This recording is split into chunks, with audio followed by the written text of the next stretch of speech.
Unë kam qenë student i dhjetorit, kam qenë i përfshirë në gjitha lëvizjet e dhjetorit, kam qenë regjistruar edhe në grevën e Urisë. Cili ka qenë kontributi juaj në atë lëvizje? Lëvizje sepse kam qenë në fakultetin nga Unvia bashkë me një pjesë të... Jo, kam qenë në fakultetin e veteranëve. A ju keni qenë në institutin e Kamës? Dhe bashkë me zotin Myslim Urizi, Byslima Metaj e tjerë, ne kemi qenë protagonist të lëvizjeve që kanë ndodhur në atë kohë. Edhe instituti i Kamës ka qenë një pjesë shumë dhe po të shohësh në vitin 1991 unë kam qenë i deleguar i Partisë Demokratike në Lezhë në atë kohë për të përhapur programin e Partisë Demokratike. Por nuk është vetëm kjo arsyeja tjetër është edhe për shkak të traditës familjare, si nga ana e babait ashtu dhe nga ana e... Çfarë tradite, çfarë konkretisht? Po sepse nga pjesa e babait... Ju keni lindur në Lezhë? Po, kam lindur në Fisht, në fshatin e Gjergjfishtës. Gjergjfisht, në Fisht? Po, absolutisht. Ke lidhje me gjakun e Gjergjfishtës? Jemi nga e njëjta origjinë. Po gjithë fshati mjafton thuash Fisht edhe? Jo, të them të drejtë, ato janë nga një fshat Domxhon në Mirdit, kurse unë jam nga një pjesë tjetër, po që kemi ata kanë rënë shumë kohë më përpara se sa ne. Do të thënë ju jeni duke thënë që origjina juaj e hershme është nga Mirdita? Hershme thuhet që jemi nga midis Pejës dhe Gjakovës, por para 500 vjetësh, pastaj... Keni ruajtur besimin katolik? Po, absolutisht. Po, dhe pastaj keni nga Mirdita, keni ardhur në Lezhë? Mbi 90, mos më shumë vjet që jemi... Do të ka ardhur gjyshi juaj? Po, 1912 ne kemi bler tokën për herë të parë në Lezhë. Ku, në Fisht? Në Fisht, aty afër Mrizit Zanave. Afër Mrizit Zanave, do në aty? Po. Dhe që nga i moment, cili ka qenë, po themi, status i familjes tuaj, gjyshi juaj, në çfarë merret? Gjithmonë ka qenë status i të përndjekurit në kuptimin. Se ju ka përndjekur regjimin komunist? Sepse e para është që gjyshi im nuk pranonte që të hyte në kooperativë dhe ka qenë i fundit. Si quaj gjyshi? Ndrec. Ndrec Gjoni. Po. Ndërsa nga ana e mamas, pjesa më e madhe e njerëzve të mi kanë qenë përsekutuar, është një fis shumë i madh. Me çfarë mbiemri? Shafa. Po pse ishin përsekutuar? Për çfarë arsye? Sepse e para ishin kundër regjimit, e dyta një pjesë e njerëzve që nga viti 1953-63 u larguan në Shtetet Bashkuara të Amerikës. U arratisen? U arratisen, po. Po të arratisë atëherë të pustin, po. Dhe shumë disa njerëz të fisit tim, përveç burgimeve të pafundme, por janë gjetur eshtrat mas demokracisë, sepse ishte pamundur. Vitin 1990. Dhe janë pushkatu pa gjyq. Po mirë, juve si u avan të drejtën e studimit në Institutin e Kamës, atëherë të falin? Po sepse në momentin që unë ishte periudha e liberalizimit, të jemi realistë. Në fund të vitit 90 filloi u zbut. U zbut pak a shumë dhe unë që në momentin e fillimit kërkova që të shkoja për shkenca politike juridike. Ju ku e bëtë shkollën mesme? E kam bënë në Lezhë. Në Lezhë, në qytet? Jo, në Blinisht. Blinisht? Do i gjimnazit? Po. Gjimnazit? Dhe ishte pa mundur që të shkoje, sepse në atë kohë shkencat politike dhe juridike i merrin çunat e sekretarit të parë, kryetarit të komitetit. Ti tani këtë se kuptojnë, ti edhe përsekutorët shkojnë për politikë. Po, pak e vështirë, edhe ishte një ambicie dhe një lloj idealizmi. Si ke qenë me mësime? I shkëlqyer. I shkëlqyer? Po. Dhe do të shkuan Kamës? Po, edhe të them të drejtën... Vajte pa dëshirë? Po. Vajte pa dëshirë? Një muaj nuk doja që të shkoja në shkollë. Vajte me vonesë? Po, edhe... Po si e bëre pëse? Pastaj u ambientova, u kriju... Çfarë dege në Institutin e Kamës? Në veterinari. Veterinari. Do thoni ju jeni doktor kafshësh? Isha, po, sepse ju bët një kapërcim pasaj. Kapërcim shumë të madhë dhe të them të drejtën shkova në... Vetëm ne të brezit tonë e kuptojmë njëri tjetrin për këto kapërcime, sepse atëherë të detyronit duhet shkosh këtu, jo aty ku kishe të dëshirë. Student të cilët unë kam përshtypjen, po është të vërtet, mund të kisha vetëm një 9 në gjithë... Si student? Si student, në shkollën e mesme, si nxënës, dhe bitë e kryetarit komitetit, kryetarëve të degës me 6.7, me 7 shkon në juridik. Unë e kuptoj këtë, ata që një gjenerator e nuk të kupton fare një, po unë e kuptoj këtë se s'ma kupton as i mbirë kur i shpjegoj që të mblidhësh lagja dhe çonte këtu dhe pik. Po ju erdhët në shkollë në Tiranë dhe e bët, do të thënë ju jeni diplomuar në 90 në Kamës? Jo, në 92-shin. 92-shin. Ju thatë që keni qenë me pjesë e lëvizjes së vjetorit. Me kë kishte miqësi? Okej, me zotin Murrizi, Bislim Ahmeta e tjerë, por këtej nga edhe me Azemin kisha të them të drejtën. Po pra, raporti juaj me Azem Hajdarin. Dhe për koincidencë, ka qenë një marrëdhënie jashtëzakonisht shumë e mirë, shumë korrekte, sepse Azemi shife edhe si lider në atë kohë. Ishte edhe mi mos e ju. Po, absolutisht, edhe për vetë kurajen dhe guximin që kishte. Ka qenë një ngjarje që se kam thënë asnjëherë, por ditën që studentët kanë shkuar në takim me Ramizalin, unë rastisht, jemi ndodhur në një dhomë bashkë me një mikun tim i cili Kastirot Gjima jeton sot në Londër, është nga Elbasani, në katin e 6 të godinës numër 1, ku ishte profesor doktor Sali Berisha dhe profesor doktor Gramos Pashko. Të godina një qytet studenti. Po dhe çfarë biseduat aty? Aty po diskutoj për ndryshimet. Jo, se ishit përpara takimit me Ramizalin. Çfarë? Jo, ishte në momentin që studentët të ishin në takim me Ramizalin.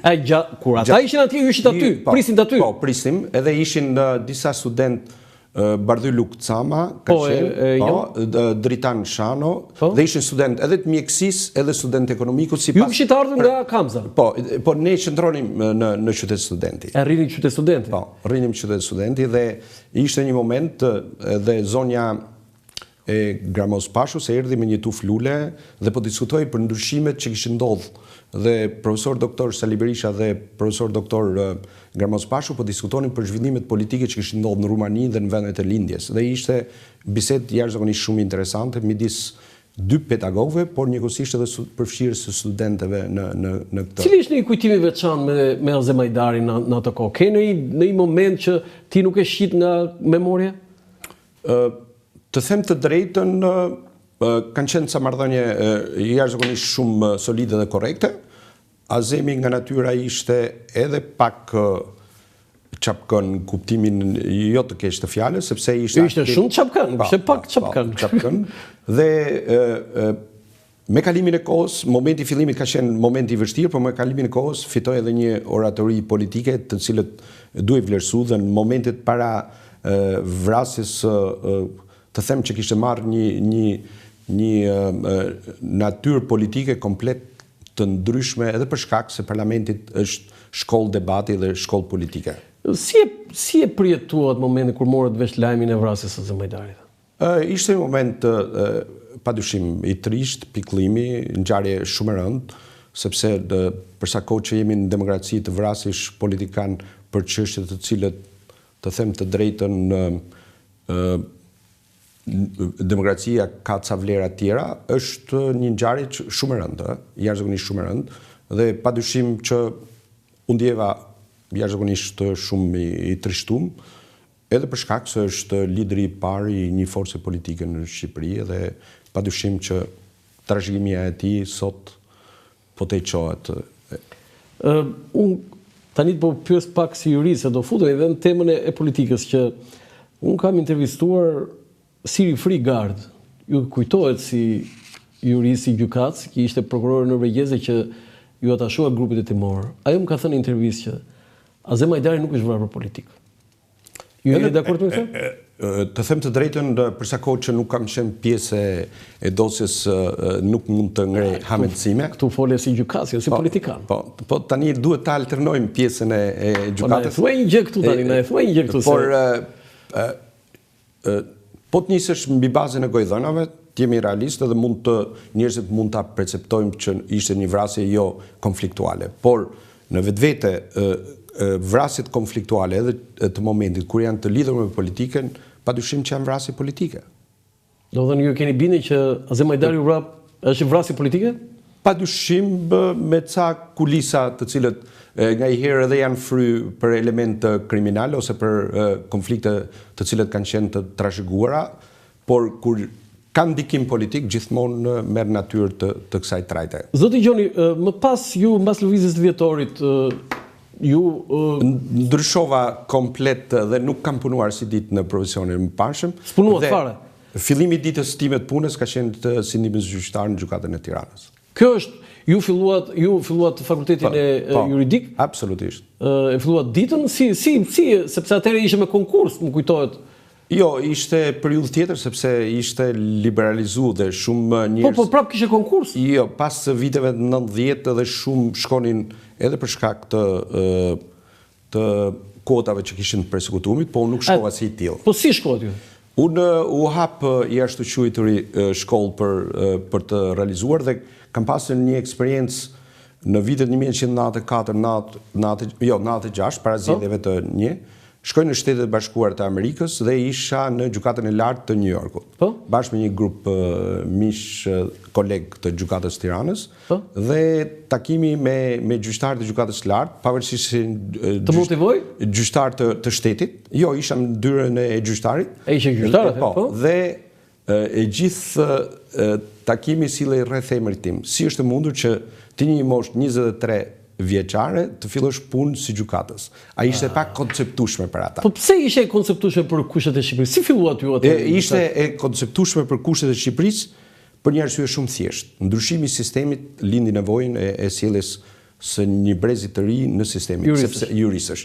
Dhe padyshim që një pjesë e madhe u larguan me dëshirën e tyre dhe një pjesë edhe për shkak të fitores së Partisë Demokratike filluan të largohen sepse kishin marrë pjesë edhe në gjyqe politike, por edhe nuk donin të punonin me sistemin e ri i cili kishte. Dhe ju filluat punë direkt në gjykatën e Tiranës?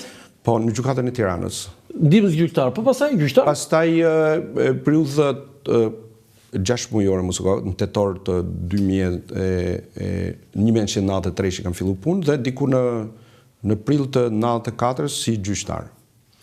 Tani, kjo është pjesa më e rëndësishme e karrierës tuaj, duhet të themi tani, si gjyqtar. Se gjyqtari Gjingjoni, do thënë, keni bërë emër në drejtësi, keni lënë gjurmë aty. Sa vjet keni qëndruar si? 27 vjet. 27 vjet në drejtësi. Në drejtësi, 27-28 vjet. Zoti Gjoni, keni hedhur firmën për sa dënime. Sa burgimet kështu me vdekje ke dhënë? Jo, ishte një periudhë shumë e shkurtër që u ndërprej, që ngriu në thepesën në Këshillin e Evropës. Dhe Pjetër Abnori ka firmosur. Po.